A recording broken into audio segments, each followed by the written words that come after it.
जय हिंद साथियों, आइए देखते हैं छंद का एक टॉपिक है सम मात्रिक विषम मात्रिक कौन कौन से होते हैं और इनका जो है कौन किस में कितनी मात्रा होती है।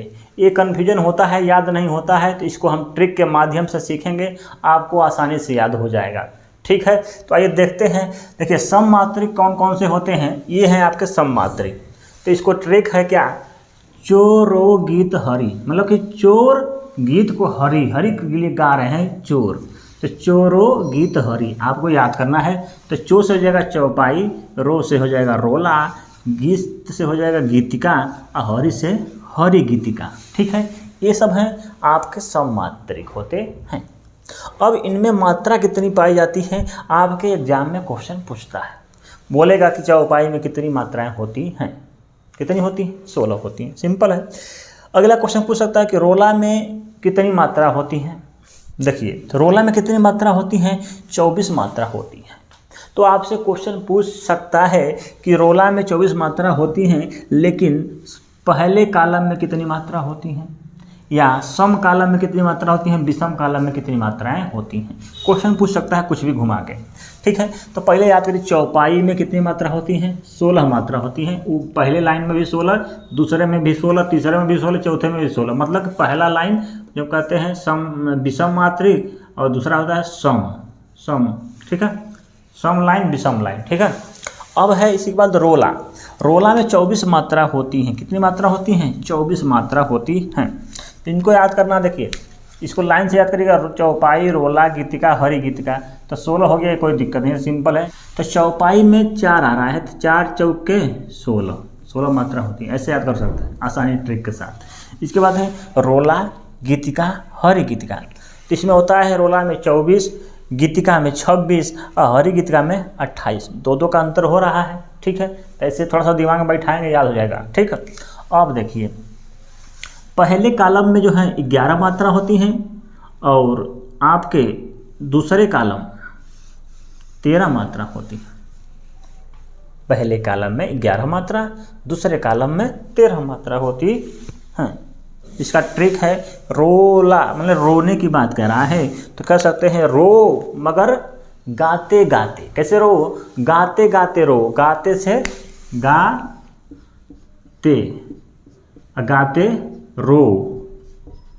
ठीक है, एक ट्रिक है, थोड़ा सा बैठाएंगे तो याद हो जाएगा आपको। तो गाते गाते रोने की बात कह रहा है, तो गौ से क्या हो जाएगा 11 और तो से 13। इसका मतलब कि पहले कॉलम में 11 मात्रा है और दूसरे कॉलम में 13 मात्रा होती है। रो मरे रो, गाते गाते रो रहा है कोई आदमी, रोला से रो रहा है कोई आदमी। कैसे रो रहा है, गाते गाते रो रहा है कि हमको, ऐसे कुछ कर सकते हैं। आगे है गीतिका में 26 मात्रा होती हैं और हरि गीतिका में 28 मात्रा होती हैं। देखिए दूसरे कॉलम में इसमें हम बैठा लीजिए, कितनी मात्रा होती है, 12। इसमें भी दूसरे कॉलम में 12 मात्रा होती हैं। इसका मतलब 12 से इसमें कम करेंगे तो पहले कॉलम में हो जाएगा 14 मात्रा, और इसमें 12 कम करेंगे तो ऊपर पहले कॉलम में हो जाएगा 16 मात्रा। तो कह सकते हैं कि पहले कॉलम में 14 मात्रा होती हैं, दूसरे कॉलम में 12 मात्रा होती हैं। इसमें पहले कॉलम में 16 मात्रा होती है, दूसरे कॉलम में 12 मात्रा होती हैं। तो ये सिंपल है, याद हो जाएगा आपको। ठीक है, थोड़ा सा बैठाएंगे लिखेंगे तो आपको याद हो जाएगा। आप देखिए रोला के अंतिम चरण में क्या होता है, 2 लघु 2 दीर्घ आता है। इसमें गीतिका में इसमें 1 लघु 1 दीर्घ आता है और हरि गीतिका में 1 लघु और 1 दीर्घ आता है। ठीक है, आपको सम मात्रिक समझ में आ गया, आगे होगा। आइए दोस्तों देखते हैं अर्ध सम मात्रिक। इसका ट्रिक है वे 200 उल्लू, वे 200 उल्लू, वे 200 उल्लू। तो वे से हो जाएगा आपका वैरवा, 2 से हो जाएगा दोहा, 100 से हो जाएगा सोरठा और उल्लू से हो जाएगा उलाला। ठीक है, इसको आप बैठा सकते हैं। देखिए अब दोहा में कितनी मात्रा होती है, आपके एग्जाम में क्वेश्चन पूछेगा कि दोहा में कितनी मात्रा होती है। कितनी होती है, 24 होती है। कितनी होती है, 24 होती है। देखिए इसमें जो होता है पहले लाइन में और तीसरे लाइन में 13 और दूसरे और चौथे लाइन में 11 मात्रा होती है। मतलब कि पहले लाइन में ये है, दूसरे लाइन में। ठीक है, मतलब पहला हो सकता लाइन और तीसरा लाइन, ये दूसरा लाइन और चौथा लाइन। मतलब हम कह सकते हैं ये सम लाइन है, ये विषम लाइन, ये क्या है, सम।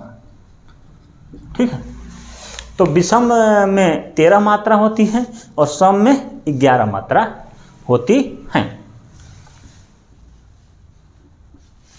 इसके बाद सोरठा में 24 मात्रा होती हैं, इसमें 11 मात्रा और 13 मात्रा, पहले और तीसरे में 11, दूसरे चौथे में 13 मात्रा होती हैं। अब याद करना है थोड़ा सा, कैसे इसको हम याद करें। देखिए दोहा जो होता है सोरठा का उल्टा होता है। ठीक है, कह सकते हैं दोहा ये दोनों आपस में क्या होते हैं, उल्टा होते हैं। ठीक है, उल्टा होते हैं आपस में। ठीक है, दोहा सोरठा का उल्टा है होता है। ठीक है, अब देखिए, अब जो है इसमें शब्द आ रहा है सो। सो मने शोर। शोर करो कैसे, गाते गाते, गाते गाते शोर करने के लिए कह रहा है, गाते गाते, गाते गाते शोर करो। रो भी गाते गाते रो, शोर करो भी तो गाते गाते। तो गा से 11 और तो से 13, तो 11-13 मात्रा होती हैं। ठीक है, याद कर सकते हैं, ये ट्रिक है, 11-13 गाते गाते। इसके बाद है बैरव। बैरव में कितनी मात्रा होती है, 19 होती हैं। क्या होता है, बैरव। ठीक है, तो 19 कैसा दिखता है आपको, बैरव जैसा दिखता है, बहुत बैर आदमी है 19। ठीक है, तो 19 मात्रा होती हैं इसमें। ऊपरा वाला में मतलब पहला लाइन और तीसरा लाइन में 12-12 मात्रा, दूसरे और चौथे लाइन में 7-7 मात्रा होती हैं। इसके बाद है उलाला। उलाला कितनी मात्रा होती है, 28 मात्रा होती है। तो ये दिख ही रहा है आपको उलाला, ये 8 की तरह दिख रहा है, तो 28 ऐसे बैठा सकते हैं, 8 से 28। तो उलाला में 28 मात्रा होती हैं, जो पहले में 15, पहले में 15 और दूसरे में 13। ठीक है, सम लाइन में 15 मात्रा और सम लाइन में 13 मात्रा हो सकती हैं। ठीक है, देखिए साथियों, इसकी मात्रा को याद करना है तो क्या है, उल्लू। क्या, उलाला मने उल्लू। उल्लू पैर के तरह आया, उल्लू पैर के तरे आया, उल्लू पैर के तरे आया। उल्लू पैर के तरे, कोई उल्लू है आपके पैर के तरे आ गया, मतलब नीचे आ गया, तो पैर से 15 मात्रा और त से 13 मात्रा। तो पैर से 15 और त से 13, तो पहला लाइन और तीसरे लाइन में 15 मात्रा होती हैं, दूसरे और चौथे लाइन में 13 मात्रा होती हैं। ठीक है, सिंपल है, याद हो गया। ये क्या है, एक दीर्घ एक लघु होता है दोहा में, सोठा में भी एक दीर्घ एक लघु होता है, ये दोनों आपस में उल्टा होते हैं। इसमें एक दीर्घ एक लघु, इस बैरों में एक लघु होता है, एक दीर्घ होता है, एक लघु होता है। ठीक है, अब देखते हैं विषम मात्रिक। देखते हैं विषम मात्रिक क्या होता है, कुंडलियाँ और छपपय। ठीक है, तो कुंडलियों में 6 लाइन होता है और छपपय में भी 6 लाइन होता है, ये देखने में आपको मालूम चल जाएगा। ठीक है, देखिए कुंडलियाँ जो होता है दोहा प्लस रोला को मिलाने के बाद बनता है आपका कुंडलियाँ। ठीक है, मतलब कुंडलियाँ मैंने क्या है, कुंडली ऐसे जाएगा और ऐसे ही आएगा, मतलब कि एक घूम रहा है, चक्कर है, एक क्या है, कुंडली की तरह दिख रहा है। मतलब कि पहला शब्द और आखिरी शब्द एक ही होता है, इसका एक नियम है, पहला शब्द और आखिरी शब्द एक ही होता है, तो आप जान जाएंगे क्या है, कुंडली है। 6 लाइन दिया रहेगा ना, और पहला शब्द और आखिरी शब्द आपको दिख गया तो जानिए क्या है, वो कुंडली है, मतलब एक तरह से घूम रहा है कुंडली की तरह। ठीक है, दोहा और रोला को मिलाकर बनता है कुंडलियाँ। इसके बाद है छपपय, इसमें भी 6 लाइन होता है और ये रोला और उलाला को मिलाकर बनाया जाता है। इसमें पहचानने का तरीका है कि इसका लास्ट और पहला अक्षर एक ही होगा, शब्द एक ही होगा, इसमें ऐसा नहीं होगा, देखने में मालूम चल जाएगा आपको। अब आपके एग्जाम में क्वेश्चन पूछेगा कि दोहा और रोला को मिलाकर क्या बनाया जाता है, क्या बनाया जाता है, कुंडलियाँ। रोला और उलाला को मिलाकर क्या बनाया जाता है, छपपय। तो कन्फ्यूजन होता है भाई, तो थोड़ा कन्फ्यूजन को दूर करने के लिए देखिए, ये रोला तो दोनों में आएगा, क्या है, दोनों में है, इसमें दोहा मिला दिया है, इसमें उलाला मिला दिया है।